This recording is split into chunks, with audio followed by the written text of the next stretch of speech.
Hi guys, it's Will Dyson from Shredded by Science Coaching, one of the Decon approved coaches.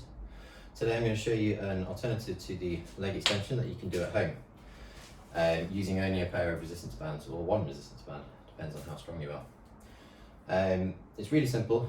It's a variation of a sissy squat. All you need is, as I said, the resistance bands and a surface to attach them to. Please do make sure that whatever you're attaching it to can support the stretch of the band. So once you've attached the band, give it a bit of a tug.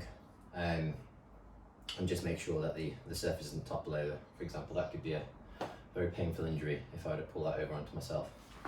So I'll demonstrate the band attachment with another band just in case you haven't seen it before. So you're taking both ends of the band, one end around, and then opening one side up, looping that one through, and then pulling it tight. Really simple.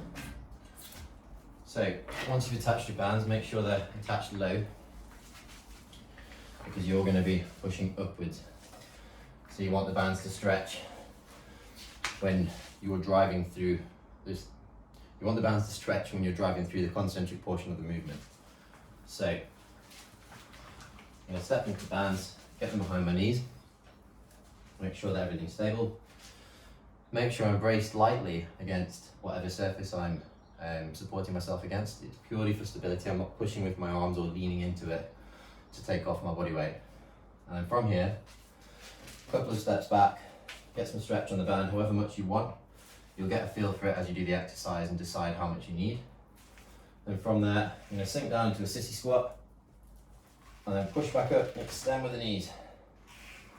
Back down, push back up and back and extend the knees.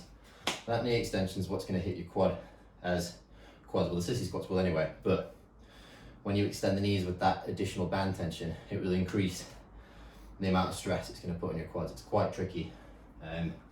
So these are about 10 reps for me before I hit failure.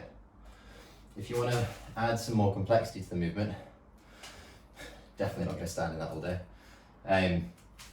You could do 1.5 reps where you'll come down to full depth, come back up and extend, back half, back up to full range, and then back down again.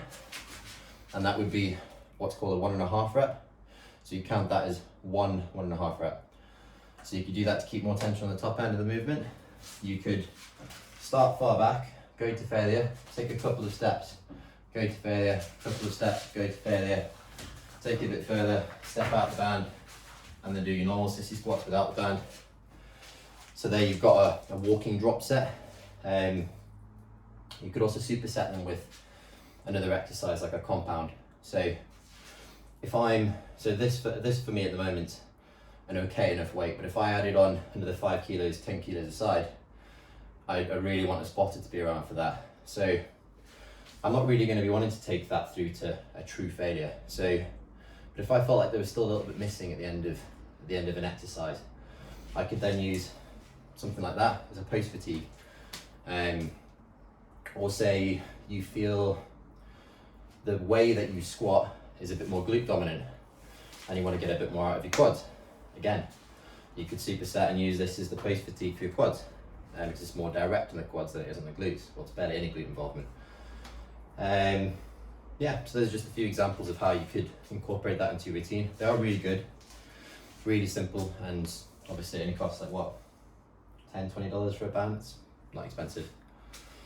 That's about that. So I hope you enjoyed watching. If you haven't seen any of our other videos, head over to Cornelius' channel.